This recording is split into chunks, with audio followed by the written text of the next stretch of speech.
আলোচিত ১০ ট্রাক অস্ত্র চোরাচালান মামলায় আপিল শুনানি শেষে যাবজ্জীবন সাজা থেকে খালাস পেয়েছেন বিএনপি নেতা ও সাবেক স্বরাষ্ট্র প্রতিমন্ত্রী লুৎফুজ্জামান বাবর। মঙ্গলবার দুপুরে চট্টগ্রামে ১০ ট্রাক অস্ত্র চোরাচালানের ঘটনায় করা মামলায় আসামিদের মৃত্যুদণ্ড অনুমোদন ও আপিলের উপর শুনানি শেষে রায় প্রদান শুরু হয়। রায়ে তৎকালীন স্বরাষ্ট্র প্রতিমন্ত্রী লুৎফুজ্জামান বাবর সহ বেশ কয়েকজনকে খালাস দেওয়া হয়েছে।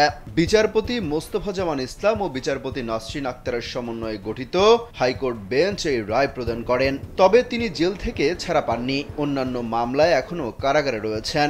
এর আগে বহুল আলোচিত এই মামলায় ডেথ রেফারেন্স ও আপিলের উপর গত ৬ নভেম্বর শুনানি শুরু হয়। অত্যাধুনিক ফিচার সম্বলিত বিভিন্ন সাইজ আর কালারের ২৫০টিরও বেশি ডিজাইন অপশন নিয়ে ওয়ালটন স্মার্ট ফ্রিজ, বোঝে আপনার প্রয়োজন।